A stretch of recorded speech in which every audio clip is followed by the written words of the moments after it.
আসসালামু আলাইকুম। জানিয়ে দেব এই মুহূর্তে হাতে পাওয়া সর্বশেষ ভয়ঙ্কর কিছু আন্তর্জাতিক আপডেট বাংলা সংবাদ। শুরুতেই থাকছে সংবাদ শিরোনাম। শুরুতেই জানিয়ে দেব ইরানের পারমাণবিক কেন্দ্র গুঁড়িয়ে দেওয়ার বোমা আছে শুধু যুক্তরাষ্ট্রে। এরপর রয়েছে মধ্যপ্রাচ্যে পারমাণবিক নিষ্ক্রিয়করণের পক্ষে 21 মুসলিম দেশ। এখন শুনছিলেন সংবাদ শিরোনাম, এবার বিস্তারিত। প্রিয় দর্শক, আপনি যদি এই চ্যানেলে নতুন হয়ে থাকেন, ভিডিওটি দেখতে দেখতে চ্যানেলটি সাবস্ক্রাইব করে আমাদের সাথেই থাকুন। ইরানের পারমাণবিক কেন্দ্র গুঁড়িয়ে দেওয়ার বোমা আছে শুধু যুক্তরাষ্ট্রে। ইরানে ভূগর্ভস্থ পারমাণবিক কেন্দ্র ফোরদোতে হামলা করার ক্ষমতা রয়েছে শুধু যুক্তরাষ্ট্রের, এমন তথ্য জানিয়েছে ওয়াশিংটন নিযুক্ত ইসরায়েলের রাষ্ট্রদূত ইয়োচিয়েল লেইটার। মধ্য ইরানে কাওম শহরের কাছে পাহাড়ে গভীরে অবস্থিত এই কেন্দ্র রয়েছে অগ্রবর্তী ঘূর্ণন যন্ত্র বা সেন্ট্রিফিউজ, যা উচ্চমাত্রার ইউরেনিয়াম সমৃদ্ধ করতে সক্ষম। বিশেষজ্ঞদের ধারণা, কেন্দ্রটি ভূপৃষ্ঠ হতে অন্তত 80 থেকে 90 মিটার গভীরে রয়েছে। লেইটার বলেছে, আকাশ থেকে যদি ফোরদোতে হামলা করতেই হয় তাহলে যে বোমা দরকার সেটা শুধু যুক্তরাষ্ট্রের কাছেই রয়েছে, তবে এটা সম্পূর্ণ নির্ভর করে ওয়াশিংটন চায় কি না। বিশেষজ্ঞরা বলেছেন, একটা হামলায় সম্পূর্ণ কেন্দ্রটি নিশ্চিহ্ন করা অনিশ্চিত। সামরিক বিশেষজ্ঞ পিটার লেটন ও সিএনএনের বিশেষজ্ঞ সেড্রিক লেইঘটন বলেন, পারমাণবিক কেন্দ্র ধ্বংস করতে অনেকবার হামলা চালাতে হতে পারে। লেইটার আরও বলেছেন, ফোরদোকে ঘায়েল করার আরও পথ রয়েছে। অন্যদিকে তিনি আরও আভাস দিয়েছেন, এই সপ্তাহের শেষ দিকে একটা বড় ধরনের অভিযান হতে পারে। ধুলোথিত হলে সবাই বিস্মিত হতে পারে।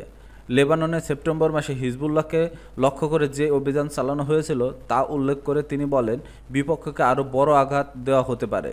সেই হামলায় ওয়াকিটকিতে ও পেজারে বিস্ফোরক লুকানো ছিল, যা বিস্ফোরিত হলে অন্তত 37 জন নিহত হন ও প্রায় 3000 মানুষ আহত হন, যাদের অনেকেই বেসামরিক। মধ্যপ্রাচ্যে পারমাণবিক নিষ্ক্রিয়করণের পক্ষে 21 মুসলিম দেশ। মিশরের নেতৃত্বে 21টি মুসলিম দেশের একটি গ্রুপ ইসরায়েলের ইরানের উপর হামলার নিন্দা জানিয়েছে। সে সঙ্গে গ্রুপটি জরুরি ভিত্তিতে উত্তেজনা হ্রাস এবং মধ্যপ্রাচ্যের সবার পারমাণবিক নিষ্ক্রিয়করণের আহ্বান জানিয়েছে। খবর আল জাজিরার। ভাষাহীনভাবে মধ্যপ্রাচ্যের সবাই বলছে গ্রুপটি ইসরায়েলের পারমাণবিক কর্মসূচির প্রতি ইঙ্গিত করছে, অর্থাৎ ইসরায়েলকেও পরমাণু অস্ত্র প্রাপ্তির চেষ্টা থেকে সরে আসতে হবে। গ্রুপটি সতর্ক করে বলছে, সংঘাত আরও তীব্র হওয়ার ঝুঁকিতে রয়েছে।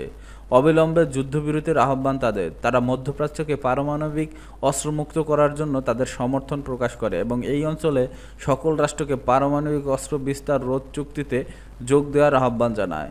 গ্রুপটিতে স্বাক্ষরকারী দেশগুলো হলো আল জাজিরা, Bahrain, Brunei, Chad, Comoros, Djibouti, মিশর, Gambia, Iraq, Jordan, Kuwait, Libya, Mauritania, Oman, Pakistan, Qatar, Saudi আরব, সুদান, সোমালিয়া, তুরস্ক, সংযুক্ত আরব আমিরাত। এদিকে যুক্তরাষ্ট্র কিছু একটা করতে যাচ্ছে বলে জানিয়েছে ফ্রান্সের প্রেসিডেন্ট ইনুমায়েল মাখো। কানাডার G7 শীর্ষ সম্মেলনের ফাঁকে সাংবাদিকদের তিনি এই কথার ইঙ্গিত দেন।